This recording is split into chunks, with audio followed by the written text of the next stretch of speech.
Hi everyone, it's Sunny. Happy Halloween.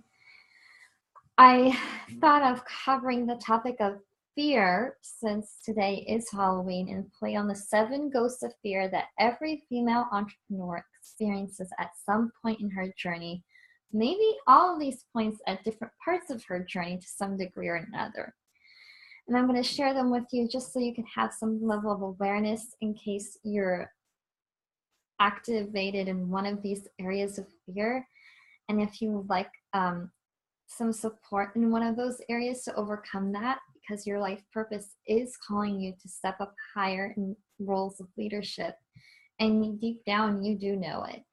So here are the 7 ghosts of fear that really impact almost every female entrepreneur out there. So the first one is making decisions from a place of fear.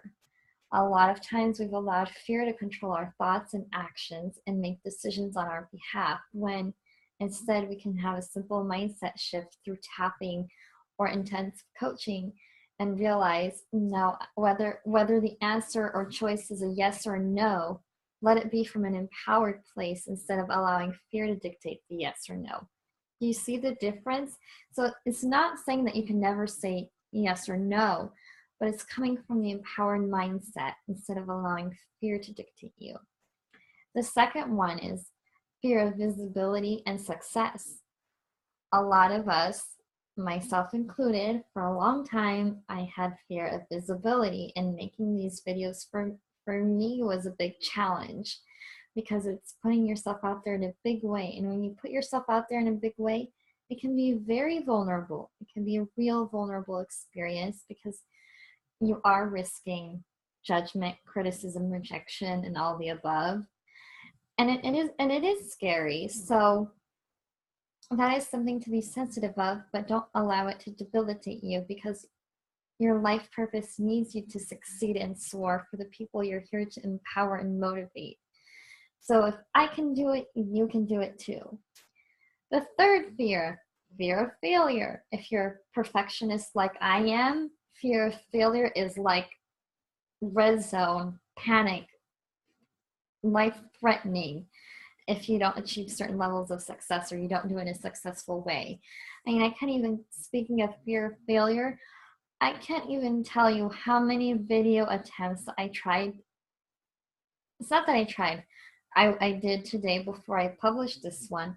I must have done like at least 6 takes before this video, and I had to delete and restart and delete and restart because it just wasn't right enough. It wasn't good enough. Can you relate to this? Is anyone feeling a little bit like, this does sound a little bit like me. I might relate to this on some level. I'm sure at this point you're feeling like, yeah, I might relate to that. Or maybe it's not just video, like the need to perfect your content before you publish it, whether it's through YouTube videos, Facebook Live, or on the Huffington Post if you're a Huffington Post blogger, or even on Facebook or your own blog. You feel like, oh, it's not right, it has to be perfect. Like, and for you, better be perfect more than done is like, that's more your motto than better done than perfect or right.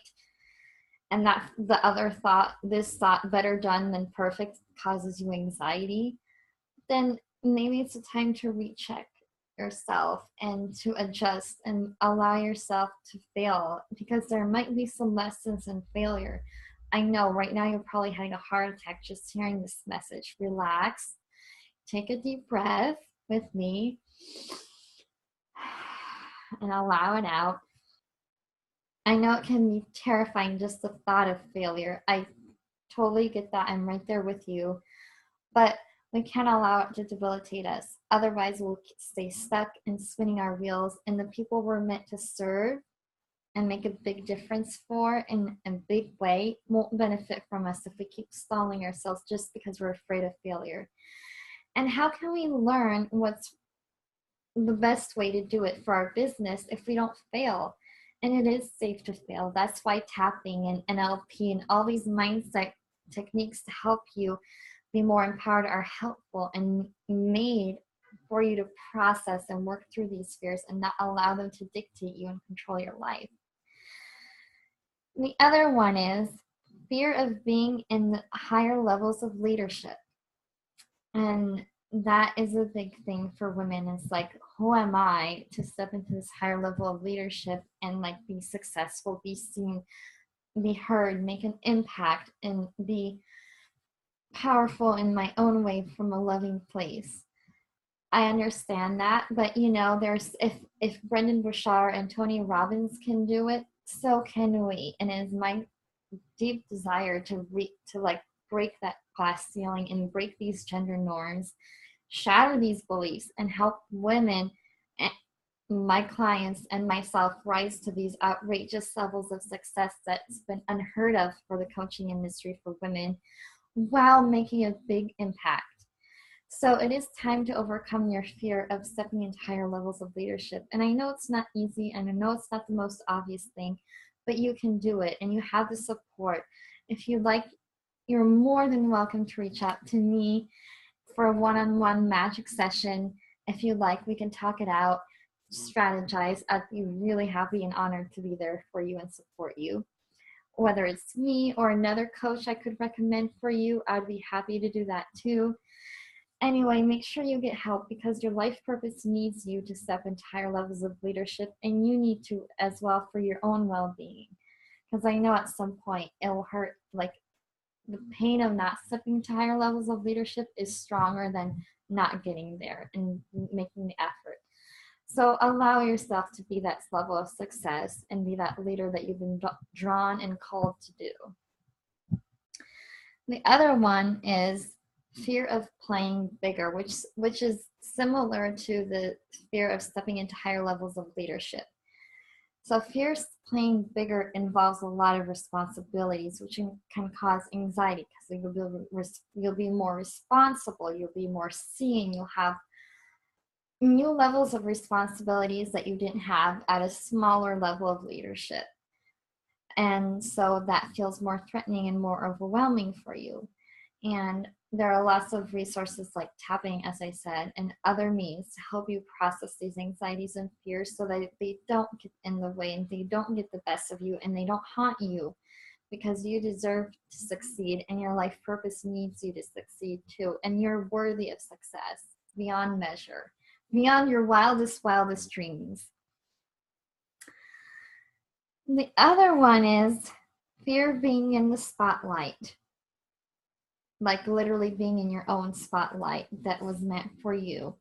If you have any issues with self-worth, that could be a struggle for you to accept and own higher levels of spotlight that your life purpose is calling you towards, then it's time to address that fear, push through it, and break free and allow yourself to be in the light of your own success and leadership that you're here and meant to do.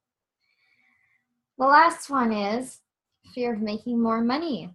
Believe it or not, having more money can be a source of burden, overwhelm, stress, and anxiety.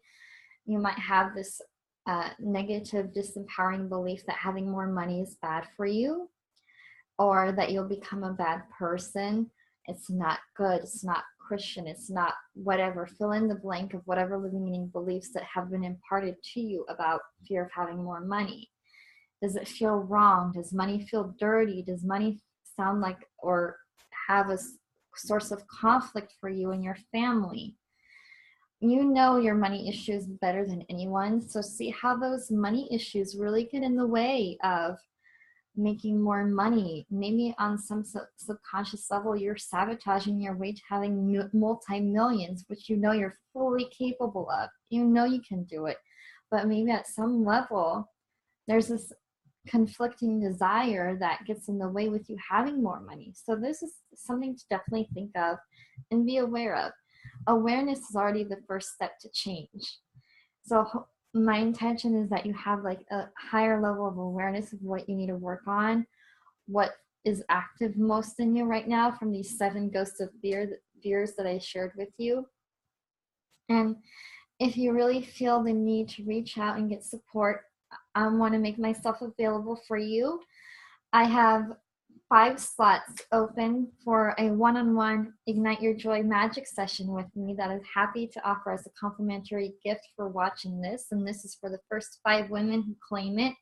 You can private message me or write in the comments whatever feels most right to you, and I'd be happy to support you in a one-on-one and so we can strategize together. Meanwhile, have a great day and enjoy your Halloween evening. All my love, Sunny.